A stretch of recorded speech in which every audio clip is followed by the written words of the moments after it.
welcome everyone to the winds of change, offshore wind, fish, and the Western grid. This is sponsored by the Green Energy Institute of Lewis and Clark's Environmental, Natural Resource, and Energy Law program. My name is Elon Hasson. I'm an advisory member to the Green Energy Institute, and want to thank everybody for coming today to this timely and extremely interesting discussion of the impacts of offshore wind. We've got a great panel today in Himali Parmar and Dr. Andrew Gill. You might notice that this webinar has two pretty disparate areas of interest in offshore wind. And that's in part to put everyone in the place of developers, investors, regulators, and citizens all around of the things we have to consider when we're looking at this exercise. It's timely because on Friday, we expect Oregon to announce its call areas for offshore. So I hope everyone enjoys this. I certainly am going to.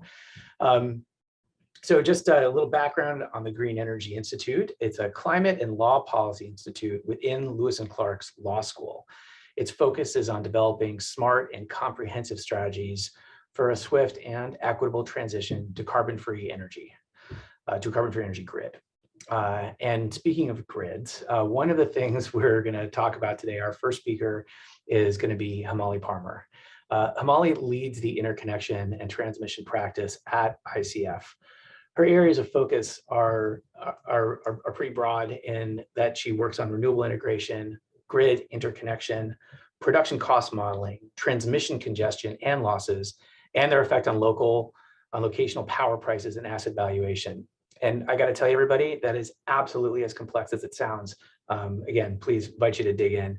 She also closely follows policy and practices across all the different ISOs and transmission providers. Very happy to have her here today.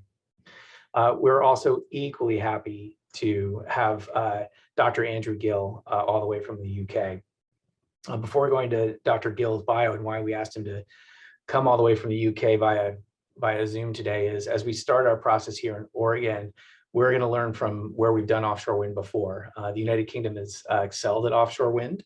I believe Scotland has the largest offshore wind floating platform. And much of the work that we're going to benefit from is work that Dr. Gill and his colleagues have pioneered. He currently serves as principal scientist and strategic lead for offshore and marine renewable energy, based at the Center for Environment, Fisheries, and Aquatic Sciences, or CIFAS, which is a marine and freshwater scientific advisory organization to the United Kingdom government. So he's absolutely the right person to talk here today. He was trained as a fish behavioral ecologist and applied fisheries ecologist. He joined CIFAS in 2019 with 28 years of experience, principally at the university sector. And his current focus is on developing and leading initiatives into the decarbonization and sustainability agenda. I invite you to submit questions. At the end, there's a Q&A function in the platform. I'll get those questions and feed them to our speakers as they come in. And I might interject a few questions along the way. But I think without listening to me anymore, let me turn it over to Himali, who's going to talk about the grid. Himali. Thank you, Elon. Good afternoon, everyone. Thank you for joining us today. My name is Himali Parmar. I am a vice president at ICF. We are a publicly traded consulting company. As Elon said, my focus areas are interconnection, transmission, and energy markets.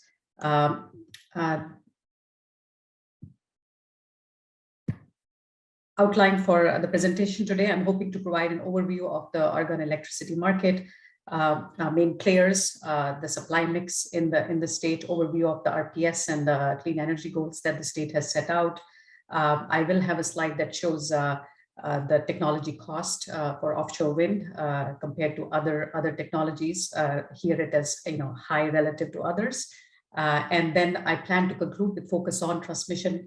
We have done some high-level cost estimates for integrating offshore wind into Oregon. I will provide an overview of that, and also a slide which compares the costs with some other states and markets that we've been tracking very closely. So Oregon electricity market, there are two major utilities, investor-owned utilities that serve 60% of the state demand in the state. The rest is served by smaller publicly owned munis and co-ops. BPA, Renewable Power Authority, manages the high voltage transmission grid in the state and markets power from the large hydroelectric dams. There is one nuclear plant, which is, I believe, is in the state of Washington, and some smaller non-federal power plants. Oregon is committed to a 50% RPS portfolio, renewable portfolio standard by 2040, and 100% clean energy goal. One thing noteworthy here is that most large hydro does not add up to the RPS goals, but would definitely help the state meet their clean energy goals. With 20% of the generation coming from wind, as shown in the bottom pie chart, wind is the leading technology to help the state achieve the RPS goals. The state still relies on at least 30% of the power that is coming from thermal resources, thermal generation or fossil fire generation. Moving to the next slide here, interconnection queues at a glance. What we are showing here is the active capacity in the queue for the three main entities. These are Portland General Electric, Pacific Corp, and BPA.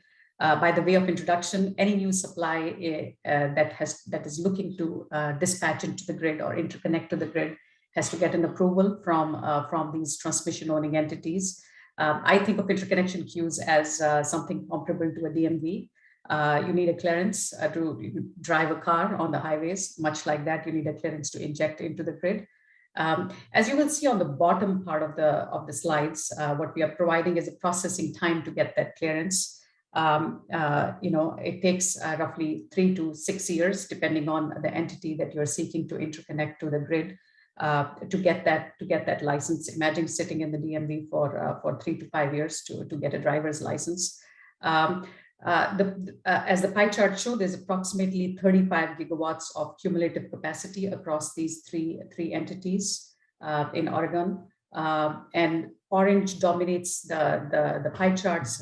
We are using orange to represent solar. There's approximately 70% of the active supply is solar. We expect solar to dominate the future supply mix in Oregon. There is small greens in the pie charts. These are all onshore wind. There is no offshore wind in the queue yet. Still early days for offshore wind. In terms of timing, one thing that I thought is worth acknowledging, the processing time that we are reporting here for the queue for Pacific Corp is the time that was being taken to process interconnection agreements before Pacific Corp underwent a major queue reform in 2021. The expectation is that the processing time will be much faster. I think the turnaround time for the queue post the reform is less than 2 years. Moving to the next slide, to just set the stage, and as you may expect, offshore is an expensive technology. The table here compares dispatchable technologies, which is mostly thermal projects where the output of the facility can be controlled, versus non-dispatchable technologies, all renewables and hydro. And what we're providing in the table on this slide, which is actually an excellent table that EIA has produced, is the capacity factor by various technology types and the levelized capital cost. Offshore wind generally has a higher capacity factor in terms of the non-dispatchable technologies, wind onshore and solar being the most predominant technologies that will be used for RPS compliance in the future. Offshore has higher capital cost and fixed O&M, and which has traditionally been the barrier for deployment of offshore. But I say that that's a story for most technologies in early stages or until they got to a sufficient traction. The industry expects 17 to 49% decline in capital costs due to bigger, better turbines, which will certainly help. Until then, the expectation is that the federal support is extremely important and absolute must, mostly in the form of tax incentives. One other point that I would like to highlight here is that these are large-scale projects, and we believe that proactive strengthening of the transmission grid is extremely important.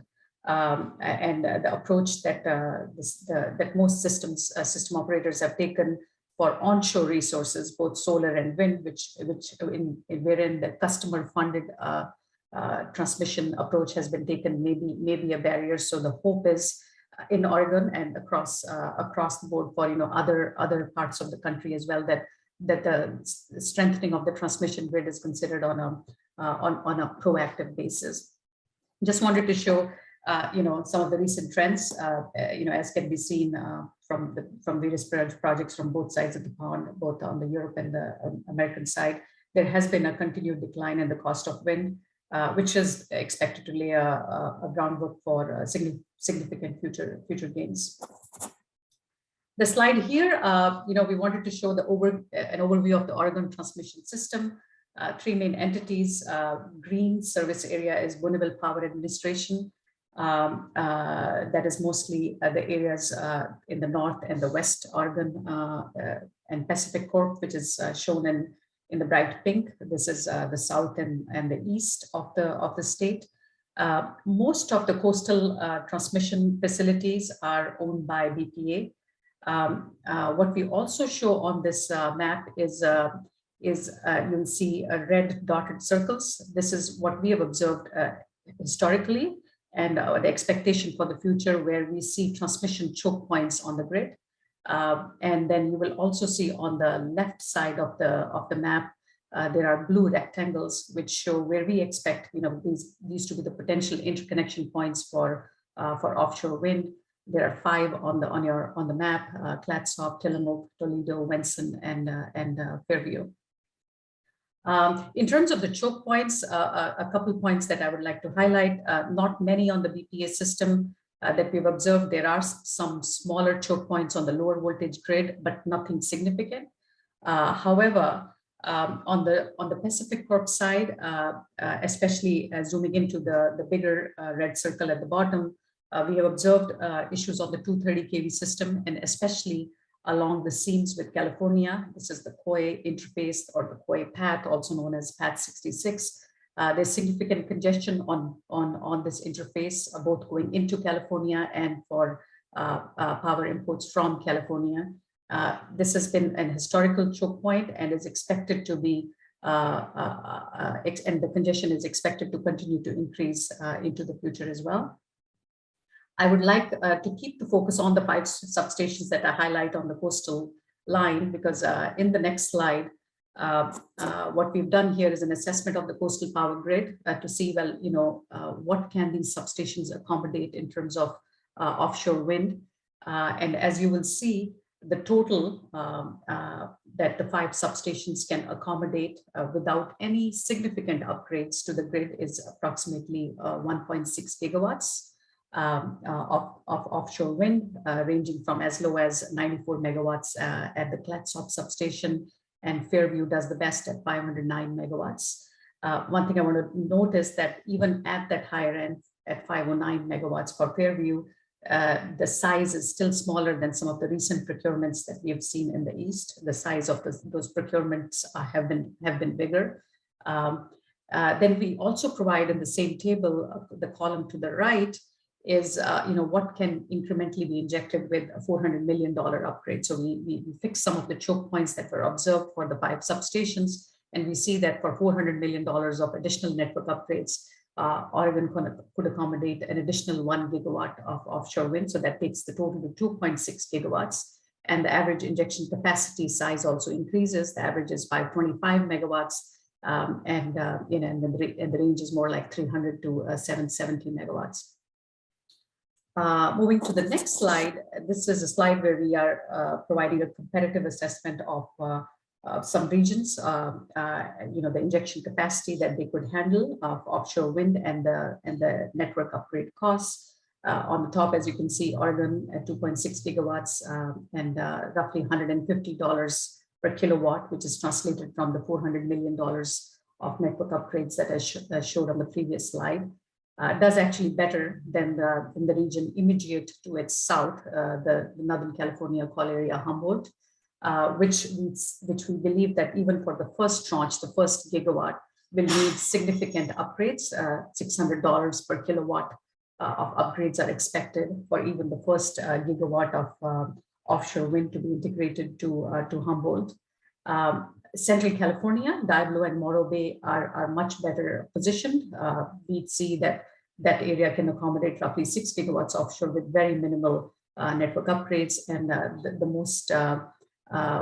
point worth highlighting there is that it is the retirement of Diablo Canyon nuclear plant in that area, which frees up some transmission capacity, which is why it is easier for that part of the state to accommodate offshore wind. We also reviewed California's 2022, the recent transmission plan that they released, and Northern California, again, Humboldt, if they wanted to increase to 4 gigawatts of offshore wind, the network upgrade cost increases even further to $750 per kilowatt. I thought it was worthy of, in the PJM states of New Jersey, Virginia, and Maryland were worthy entries here. PJM states are looking to proactively invest in transmission. PJM recently concluded a study where they found out that for roughly 15 gigawatts of offshore wind, which is the current mandates that these states have, that they will need roughly $2.5 billion of transmission expansion, which translates to $170 a kilowatt of network upgrades. One thing worth that I want to highlight here is that these are network upgrade costs, also could be thought of as highway upgrades, and this assessment does not include any direct attachment or direct interconnection costs such as switching stations, terminal equipment, etc. To conclude, Oregon has 50% RPS, 100% CES goals by 2040. Based on the 2020 generation mix, the state has achieved 20% RPS, 70% CES. We expect solar to dominate the future supply mix, given the active projects in the queue. Based on the power flow assessments that we've run and some of the studies that we've observed, a recent one, including one from NREL, the backbone, Oregon backbone is well positioned to accommodate at least the first tranche of offshore wind projects. However, we do see that, if Oregon is looking to export power to neighboring regions, notably California, the Oregon-California seam may be a barrier and definitely needs reinforcements. With that, I conclude my presentation. Thank you for your time. Elon, back to you. Great. Thank you so much, Himali. That was an amazing amount of information in less than 20 minutes. Thank you so much. I'm going to now just go right into Dr. Gill and ask Andrew to talk to us about a very different dimension here, the biological dimension. Andrew, take it over. Okay, could Himali give me the screen, please? Is that possible? There we go. So I need to share screens.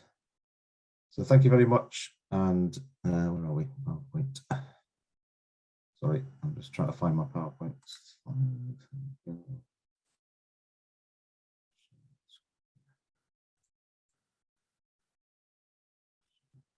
Okay.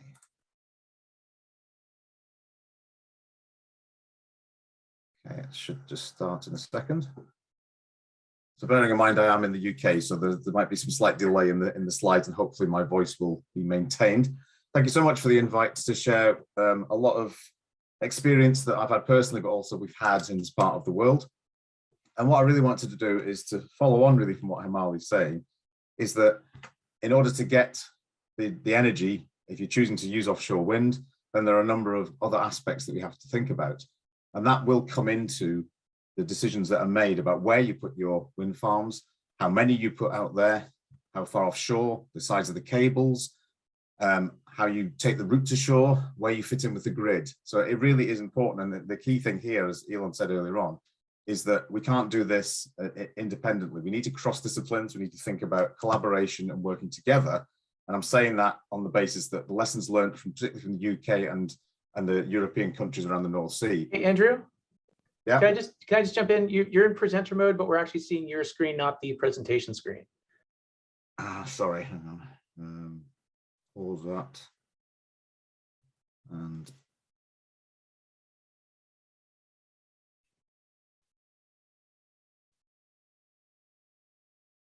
how's that one? Any better? It's still, no, we're still looking at your screen.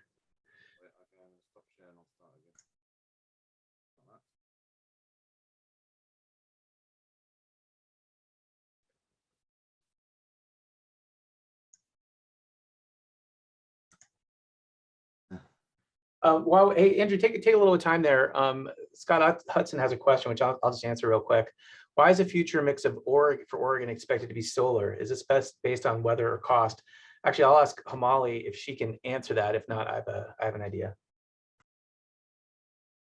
Sure. I mean, it's a cheaper cost technology. If I can, the cost of the technology is less. I mean, the resource is still pretty rich in Oregon, which is why the expectation is that there'll be a fair bit of solar, but then there is room for other technologies as well. Elon, curious to hear your thoughts. I think you're pretty much right. I think the solar it came after wind, so we've built out a lot of the wind resource. So a lot of the solar resource is still available. Most of the wind resource in Oregon was in the gorge. So I think the LCOE of solar is coming up. So it's I think that's right. And Andrew, thank you for taking the time to get the presentation up. I'm going to turn it back to you. Okay, thank you. Sorry about that. Okay, so I'm going to really just sort of set the general context, like I said, giving you sort of an overview of some of the key elements that we need to take account of when we're thinking about the environment and offshore wind in general and how they may interact, and particularly obviously with the relation to the changes to the ecosystem. And I'll bring in a bit of fisheries aspect a bit later on, as that's something that I know is of particular interest. Okay, so some of the essential elements are behind the way that we would advise that you should think about these things. And this doesn't come from biology, this comes from socioeconomic aspects, systems thinking. So I've got a number of slides here which have got a number of things on them, but I'm just trying to convey the concept. Essentially, we have a lot of different systems in the way that we operate, and that affect the different elements that we look at.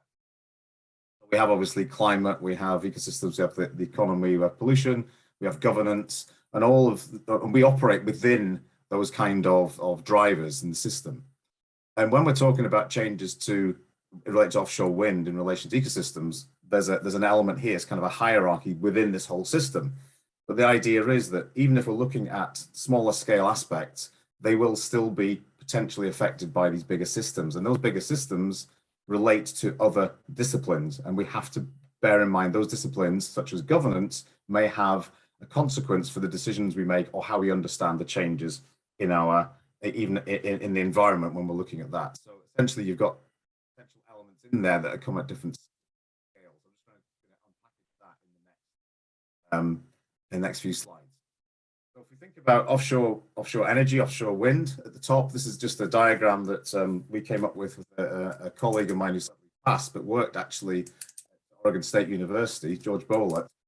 Really, we're trying to get from energy at the top of this flow diagram to environmental impacts, and we just broke it down into manageable chunks. Again, all I want you to look at is that when we're thinking about energy, we have a construction phase, we have operation, we have decommissioning phase. The operation phase is the longest, so periods of time, and then the different phases have potentially different changes that may occur to the environment. And so things like physical presence, maybe pollution, removal of energy because you're extracting the energy. And then you have receptors in the environment. There might be changes to the physical environment. It might be changes to particular organisms that you're interested in. There may be conservation species, there may be fishery species. And then we have the timing of that effect. Is it a single change or is it multiple changes? Is it short-term, long-term? And how does that interact with other activities that are going on? Because this is not happening in the single space. So if we want to understand how offshore wind affects the environment, we have to take this sort of kind of wide approach, ecosystem approach, but break it down and think about the different elements and the sort of cause effect kind of pathways. And it's really key to do that, because then we can actually hone in on areas where there might be knowledge gaps or where there may be significant barriers, and the barriers are always seen as the issue with the environment. But if we talk about them and think about them early and plan them in, we can actually reduce barriers and therefore create a more less conflict and a more conducive environment in order to meet the targets of sort of climate change goals and things like that. So one of the real essential elements that we're still battling with here, we really have to take account of, is scale. Scale can be looked at in different ways. So you've got scale of the turbine. So here we've got the sort of the evolution of offshore wind, and this is even out of date now. This one on the right hand side is 2015. We've now at 8 megawatts. We're now up to 15 megawatts. These are huge devices at sea, so they put them in the water, things are going to respond. Then you've got different device types. There may be floating types. There's all different designs that come out.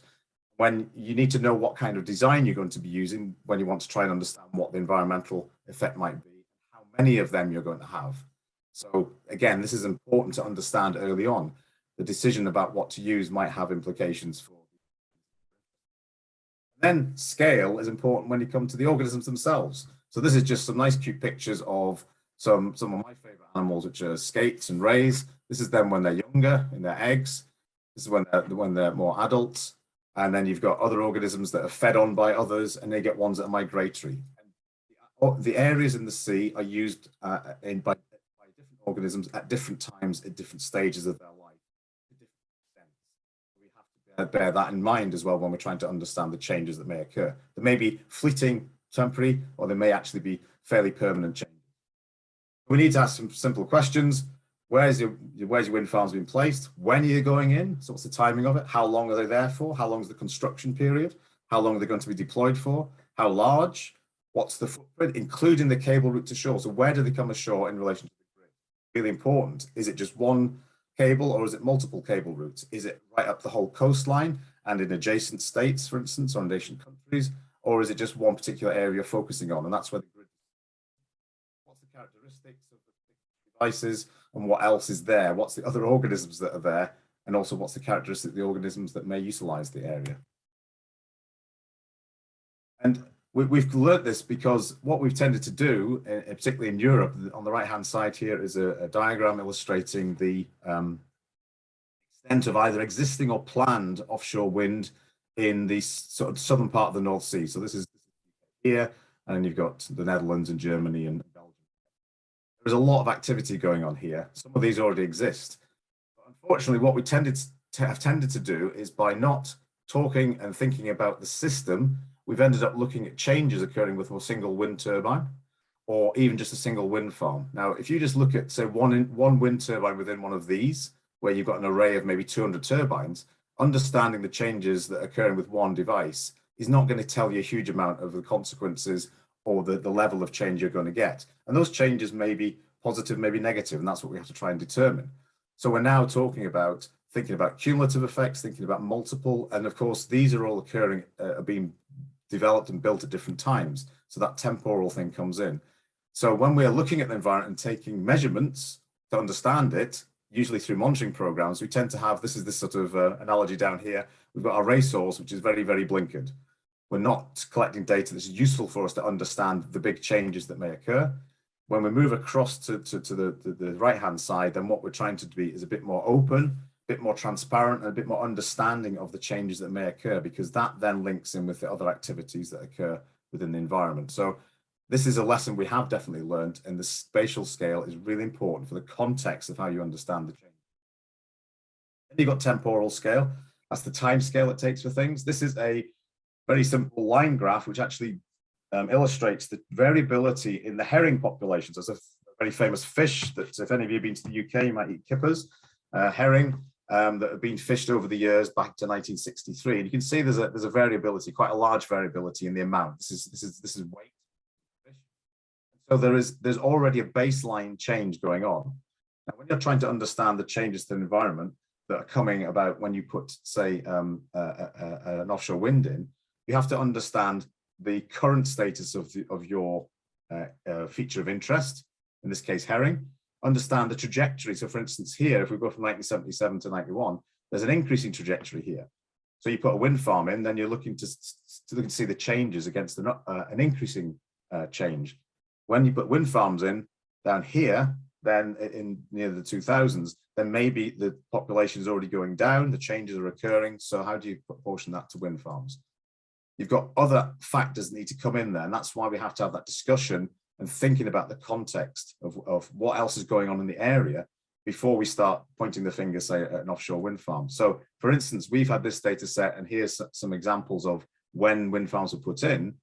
Now, if we hadn't thought about the baseline here, this sort of few decades of change, then you might suggest, oh, look, the population's going down because since we put wind farms in. that's probably not the case. Actually, if the wind farms weren't in, it may have been going down anyway. So the context, that temporal baseline is really important to consider. So in this case, before you put things in, you need to understand what your baseline is and what its trajectory of change is. Is it an upward? Is it a downward? Is it stable? And what's the natural variable? And again, the lessons learned, this is a set of spider diagrams, very easy to interpret. The nearer to the outside, the more relevant and the more certain you are of the information that's being utilized. And this is based on environmental impact assessments of offshore wind farms work on. And what I want to look at is if you're nearer the middle you are, the biggest gap in knowledge you've got. So the procedure of looking at offshore wind farm effects on the environment, we've actually got not a bad sort of result. Each of the factors that are looked at, they're over 2, maybe slightly over. That means that we're doing a decent procedure, so we can actually go out and do an environmental impact assessment. However, when we look at the key elements that we don't do anything about, then you've got here temporal issues. Down here, baseline, no information about the current condition of your valued ecological species. And then cumulative effects, so more than one turbine, more than one wind farm, very, very poorly understood. That's what we need if we're trying to understand the changes at a scale that's going to be meaningful and provide understanding of the ecosystem change when you put your wind farms in. So the process is there, but we haven't been applying it properly because we haven't been thinking about the essential. So with that in mind, that's sort of big picture kind of stuff. I want to sort of zoom in more to do with the changes that we think are going to occur or we are seeing occurring with wind farms in relation to species that are classed as fish or fisheries. So here we've got some of the factors I've mentioned. We've got the life cycle of the organism. So understanding when the organism is in the area is important. How long is it there for? So is it just a few days as a larvae and it's exposed to the wind farm? Or is it many, many years, whereas an adult, it might utilize the wind farm? So there you might get habitat use, which might be positive because it's protected from extraction, or it may be that it's exposed to something like noise, which is these red bands here, which might affect the development. So we need to understand that that's the scale that the organisms are operating at. And then this diagram here illustrates a sort of composite of, if you've got construction, you've got things like underwater noise coming out, which is a key element, both in the water column and in the sediment. So we have to understand the scale of that. When it's operational over here, we've still got a less amount of noise, operational noise. There's questions about that. Does it affect or does it attract organisms? We've got electromagnetic fields from the cables going to shore. We've got cable protection, which might provide habitat for species when you're putting the cable through to shore, similar to a shipwreck. At what stage in the life do the organisms utilize that is important. And also fishing. Fishing will change because at the moment it's difficult to get fishing vessels, particularly trawlers, inside your wind farm. So therefore, there is this assumption that there's a de facto protected area because there's no fishing. But that's assuming that fishing is the only factor that causes change, which isn't true. So we need to be aware of that. You've also got over here the effect of the fish on the fishing community themselves. So if you can't go in there to get fish, then how do you get your fish? So that could be a problematic. But then if you take the timescale aspect, the longer that these areas are allowed to, let's say, provide an area of refuge for species, you may get concepts like increase in biomass, increase in numbers, which might create a future fishery associated with this. This is the artificial reef effect, it's called, or fish aggregation aspect. We don't know if that actually occurs. We've got suggestions that it does, but it might be that by understanding that, then the concerns of the fishing community might actually be less in the longer term, but they just need to be helped in the short term whilst the changes occur. So it might have consequences to the fishing community. So this really does, understanding the changes to the ecosystem can have effects on the local communities as well. And understanding them and communicating those and engaging early on is really important to reduce those barriers. So in terms of this kind of changes that might occur, I just want to show a couple of pictures here, and there's some diagrams underneath them, but really they relate to the pictures. On the left-hand side, you've got before you put a wind turbine in. On the right-hand side, you've got a fixed turbine, either monopole or a jacket structure at the bottom. If we think about how the water movements might change, so currents and tidal movements, etc., is that you go from this sort of thing where you've got a very open water environment with currents and tides and an interaction with the seabed, to a slightly more complicated picture where we've actually got a tidal zone, etc. So that potentially is going to cause changes in the movement of water in the area, the amount of energy, and consequences of things like movement of sediments, etc. We know that occurs. Similarly, for the organisms that we might be interested in, left-hand side, you'd expect in an open water environment, you've got lots of shoaling fish, which are called pelagic fish, you've got predators here, and then you've got some of your bottom dwellings. Living off the seabed. Then when you put your turbines in, then you might get this sort of thing, which is colonization by this is mussels, colonization at the scour at the bottom, and this is edible crab, and you've got other things colonizing. So you're building up a new system compared to the sediment before, if that's what you had previously. And also then you've got potential increase in attraction to the area because of protection from fishing or because of food availability. And then you might have birds coming in, feeding on that, and you've got a sort of a building up of an ecosystem. So in a similar way to the previous slide, if I look on the left-hand side, then we get a diagram like this, which is basically, if you just imagine a food web. I'm not going to go into this in any great detail, but you imagine a food web. All the lines indicate the links between different stages, different levels of things eating each other and feeding back into the system. So organic input and then food moving between the seabed all the way up to predators. If you look at what we are starting to see with a wind farm, again, don't worry about the complexity here. Just look at the pictures, look at the number of lines and the size of the lines. There's a change to the food web, and there are potential changes to organisms. We've got snippets of information to help us understand that. That just illustrates there are changes that occur when you put these in. And bearing in mind what I said before is that occurs across your wind farm and at other wind farms, and we are likely to get changes at the ecosystem level, which could have then consequences, particularly for things like fishing, which might be positive in that we get more fish production, or it might be negative because the fishing can't occur or fish are moving from somewhere else. And these are questions we have to deal with. Just to summarize in terms of interactions with fisheries, we can split that into potential positive, negative, or even there might be neutral over time effects, but there need to be changes which are significant to us in a societal sense. Fishery species, the things we actually extract, may aggregate. They may aggregate so much that they spill over to adjacent grounds. We've got evidence of vessels going up and down the edges of wind farms, actually hanging around on the edges of the. We're going to get potential interactions with energy emissions, such as noise, electromagnetic fields, how they might affect the fishery species, such as migratory fish or just the organisms that live there, something we're currently working on. Potential ecosystem effects locally, and when that might have effects in adjacent areas or areas of natural, say natural reef areas where you've got another hard substrate. You might get changes between fisheries species and predators and prey, and that might then lead to changes in the fisheries stock. Then you've got the fishes themselves, and there's a concern that the fishes will be displaced to somewhere else. These wind farms might be in the way of their transport routes. This goes for other vessel movements as well. There may be an increase in user activity in particular areas, so you might get potential for conflict. The different gears might be useful. So for instance, passive gears like potting for lobsters or things can be done within wind farms, but trawling with big nets can't be at the moment. And then you might get changes to how we assess the changes to our fishery stock. And there may be cumulative effect on the fishes themselves and also on the local communities. So we need to understand how they might respond to changes and communicate the changes that we anticipate. Over on your side of the USA, I know you're interested in floating offshore wind. This is a very new area. As Elon said, there's actually two small, that's five turbine devices arrays in Scotland, and there's a variety of demonstration.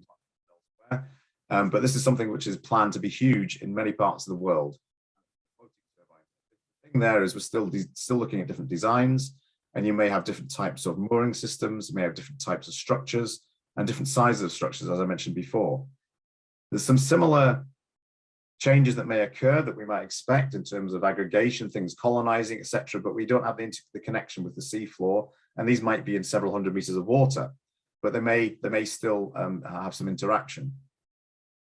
One of the key questions is if you have particularly the sort of semi-submersible one side here, or the spar buoy with these catenary moorings, is that when you look at them from above, their footprint of their spatial extent quite large, and that does worry vessel movements and fishes in terms of the amount of sea that they'll not be able to fish in because in these devices. So there may be call to use tension leg platforms here, which that's a question that may be asked, but these are the favored devices at the moment, the catenary moorings. But spatial footprint is much bigger than the fixed turbine, so that's something that is really important to consider. Also, in relation to the cables and the power generation, which is why they're out there, is we have this thing called power cable dynamics. These devices move in the water, so does the cable. It has to, otherwise it'll be put under tension. So we have a lot of different sort of changes to that. That then could present itself as being something which we need to look at in relation to organisms and things like the electromagnetic field coming from the cable, because it's hanging in the water, and these are going to be bigger turbines with more power and therefore an increase. So these are questions that need to be asked and are currently being asked, but need to be addressed for us to understand any differences in the changes to the ecosystem that may occur with floating turbines. I just wanted to, because I know a number of the audience have a sort of more legislative policy background. This is absolutely crucial. I spend a lot of my time not just talking about fish, but talking to people who are involved from all different perspectives, particularly those that involve decision making, policy development, even and legislation. And it's really important because a lot of the initiatives right across the world are to go down an ecosystem approach. And to do that, you have to have the sort of systems thinking, think about integration.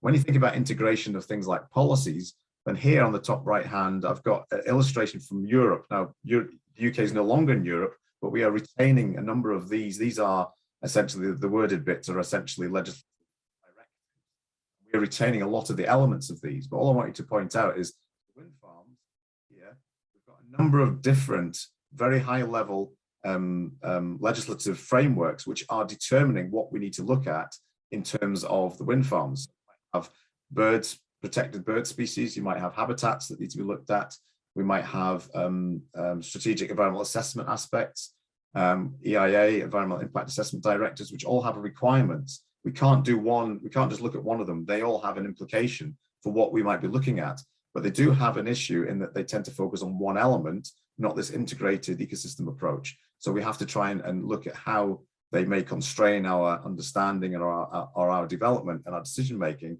And that's something which is being looked at the moment as we try and move towards a more. The organisms I mentioned earlier on are important even in this context. So the organisms, and this comes from USA policy, where you've got essential fish habitat legislation. What you can do is, depending on how much information you have, different levels of different detail, and those different levels of detail allow you to have more confident decision making. So a very, very simple level, level one, you know that certain species that you're interested in are there or not.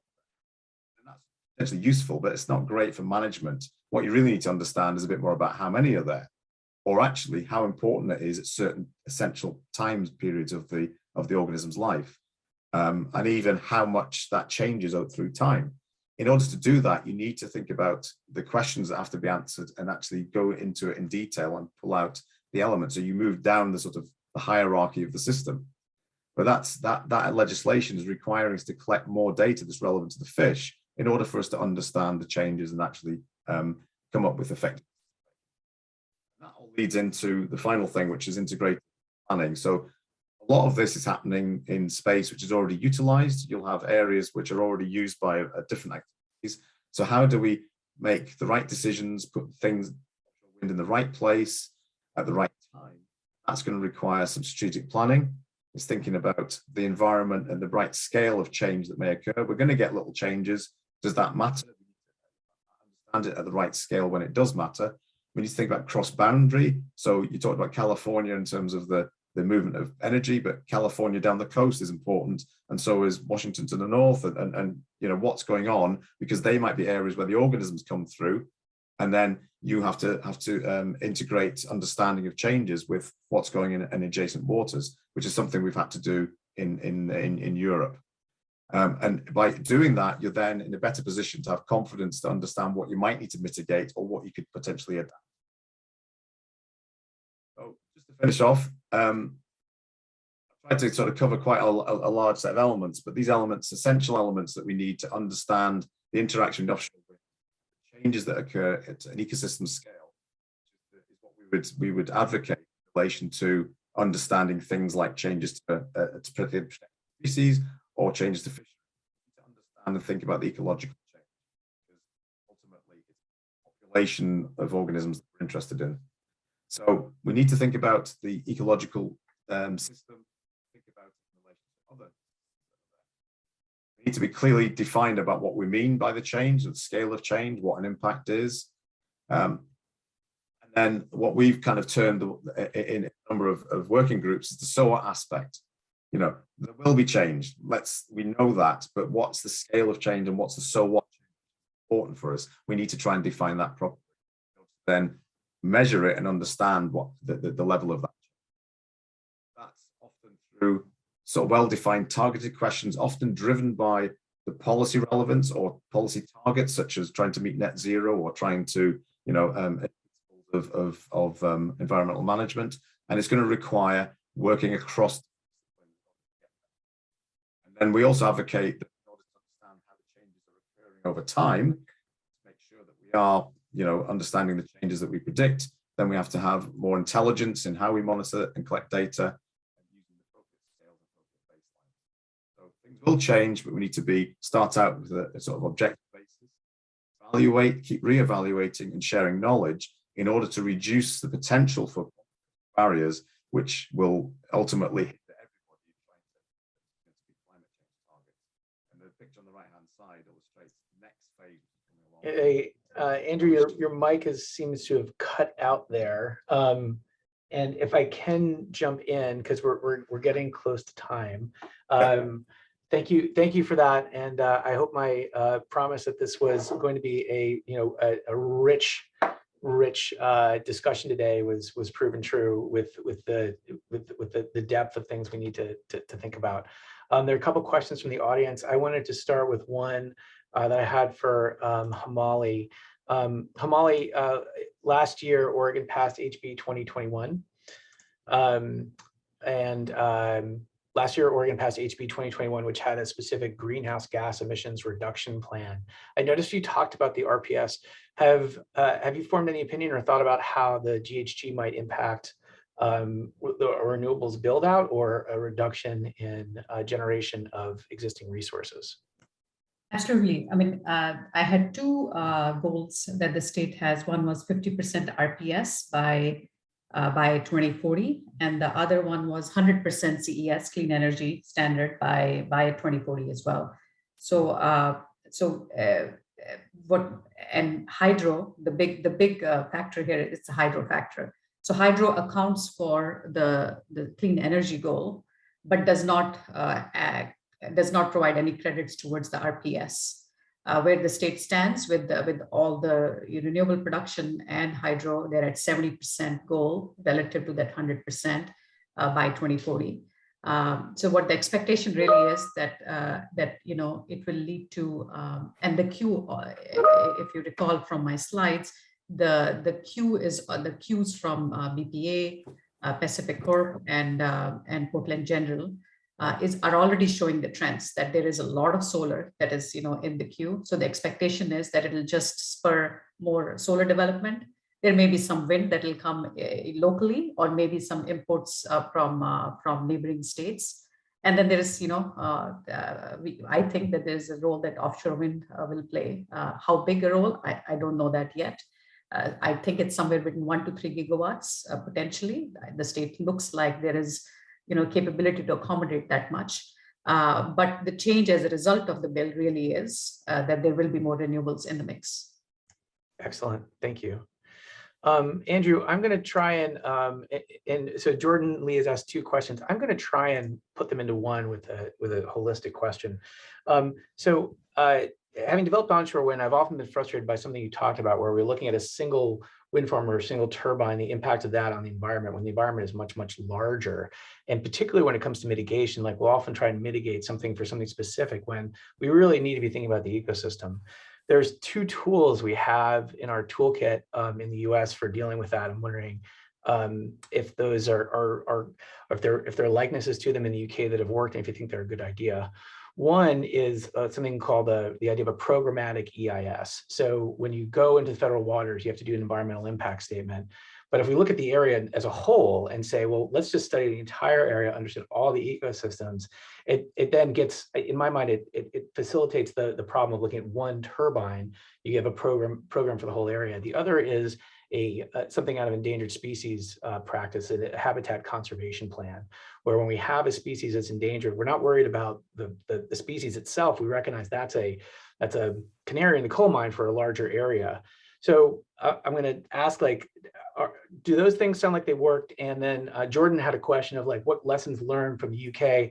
Has the UK done anything like that, looking at these holistic areas? Has that led to a more holistic and better system of diligence and review?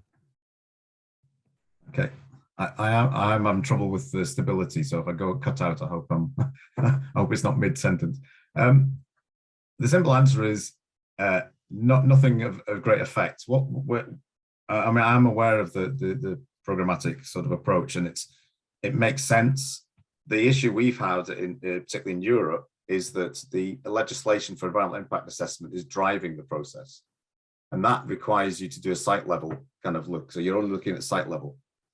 And then we look at what we call the cumulative or the more strategic level, but we're doing it in effect the wrong way around. We're not thinking about it in terms of, well, what are the ecosystem, the meaningful change I was talking about?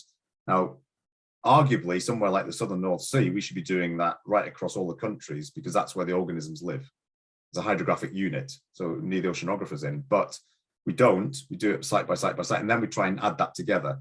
And that is not going to work, because you're trying to add together, the changes that you're finding at one wind farm with the change you find at another wind farm, and put them together. You don't. You need to look at it in terms of things like the population status and where things are, that kind of thing. So I think that the US has a better opportunity to do that. I don't know how effective it is at the minute, but certainly we're making calls to sort of say we need to have the switch around. So cumulative or more program level type stuff needs to drive the process rather than the site level process. So it's going from a site to plan level to a program level, but we're hampered by the legislation. Got it. And then another question from an audience member. You'd mentioned that fishing vessels can't go into areas with wind farms. Is that sort of binary? And if so, how have European commercial fishers responded to that? Yeah. Okay. There is a slight difference, and unsurprisingly, the UK is different to the rest of Europe. The UK, anywhere you're not allowed to go in when they're building, when the construction occurs. When the wind farms are there, then everywhere in Europe apart from the UK said you're not allowed in there. Just stay away. You're not allowed in there. And that was a sort of a blanket response. In the UK, we said no, you can go in, but the risk is yours, and it's all to do with insurance risk and risk of collision, etc. Because nobody knows who's responsible. I'm driving my boat. You put a wind farm in the way, the wind farm's not moving. Floating ones will be, which is another thing to come about, but it's not moving. So there has been a difference. I think if you ask the fishing community in the UK, some of them have adapted and have used I mentioned different types of gears. So if you're going for things like lobsters or crabs, where you're putting down sort of cage, pots, we call them, traps, then those sort of gears have been used and they continue to be used. That's fine. When you're using big gear like trawls and things, it's much more difficult because the boats can't move around. So they've just kind of had to get on with it. But there's also that there is an acceptance that there may be improvements because we know fish go into them. But what we haven't done is at the level we need is understood the scale of the change of the population of the fishery species, so that it might provide more fishing in the future. And that's the bit we need to understand. I do know now, with the advent of floating wind, is our fishing community right across Europe is much more fixated on that because of exactly what I said about the spatial footprint. It's not that they're on the seabed, it's the mooring systems. They're so big that they're just saying there's no way they can put any gear in there whatsoever. So there are trials in Scotland using the passive gears, but for active gears, what they've said is they need early engagement in the discussion to understand how they might be able to fish within there. But it's you know, it's a difficult one, but needs engagement and discussion early on.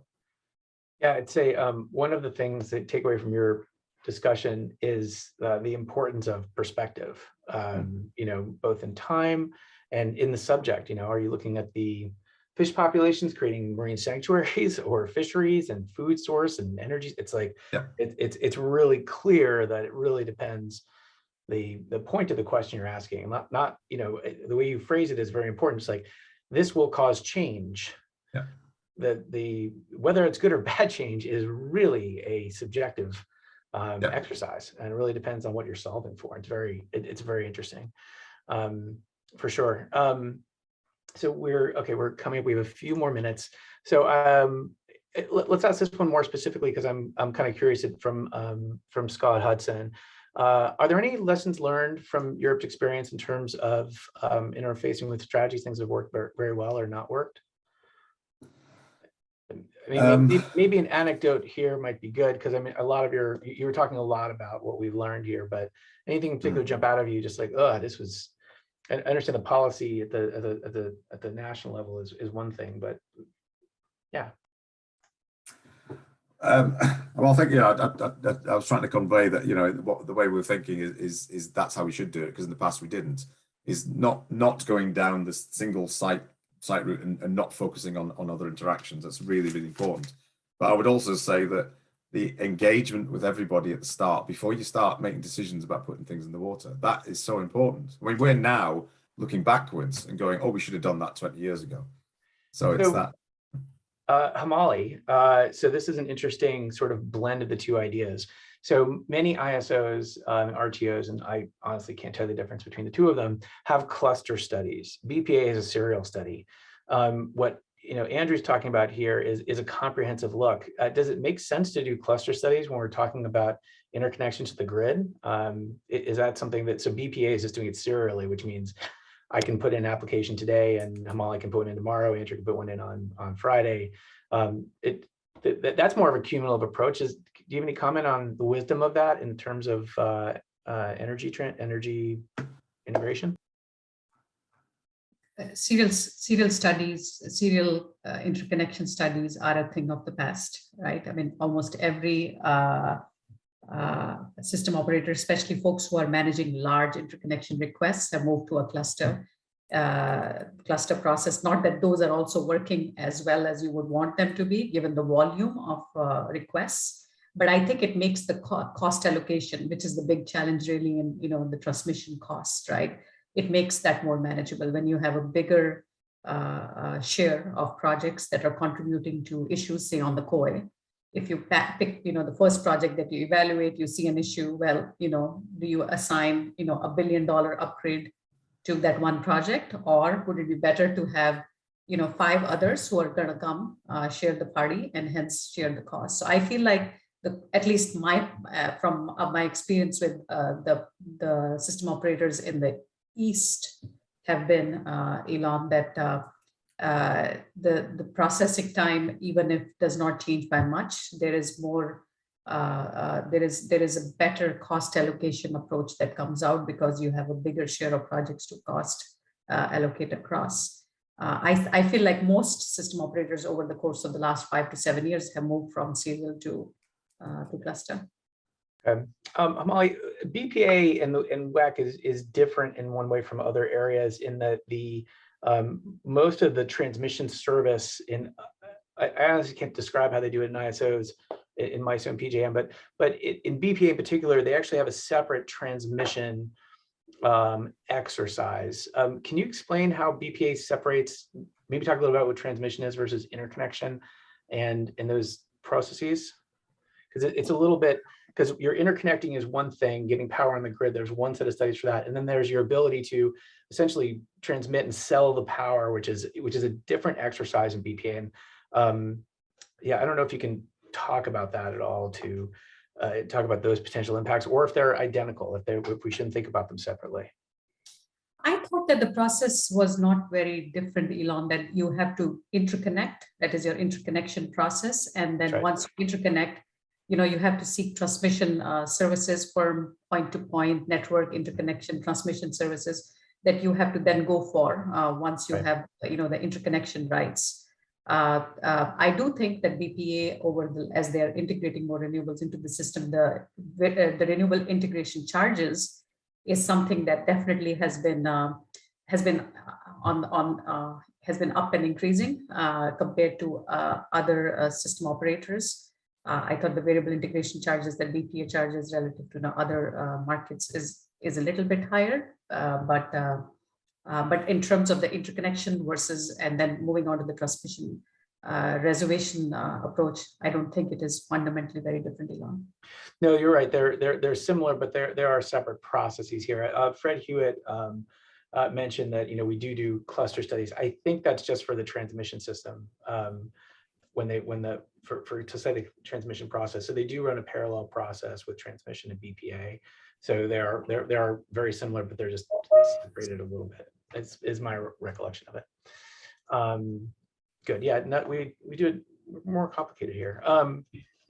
Let's see. We're past the hour. I know people are leaving, but Himali, the last question I have for you is there was also a study bill on a Western RTO.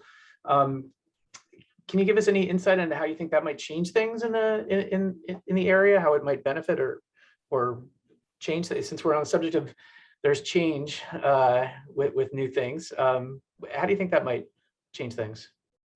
Well, the expectation really is for a broader market, an imbalanced market or a broader RTO initiative. The ability to procure power on a day-ahead real-time basis, it's easier.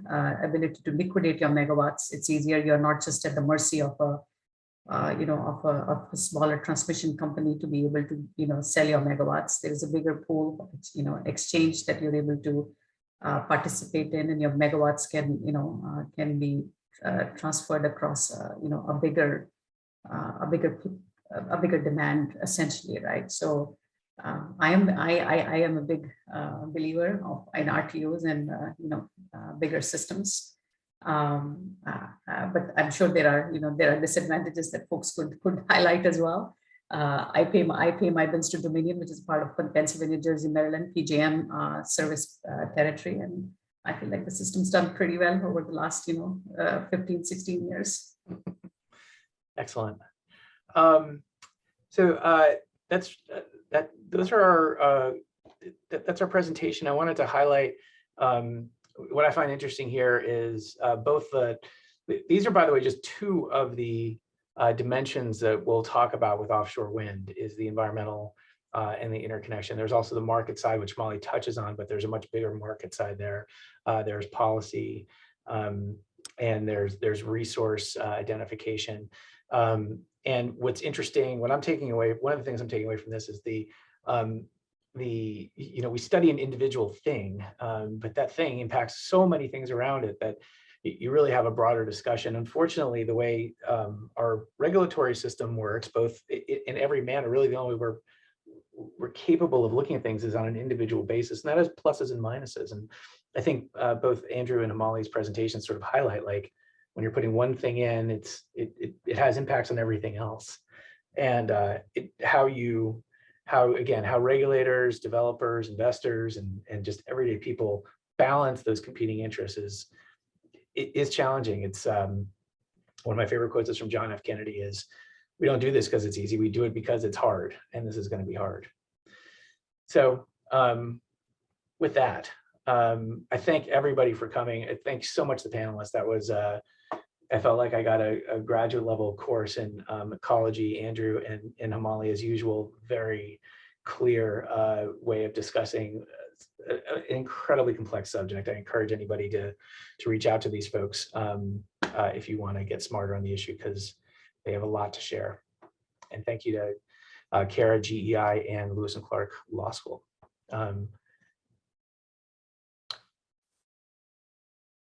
Thank you. Yeah, Kara, anything to close off? Thank you for coming. Well said. Thanks, everybody.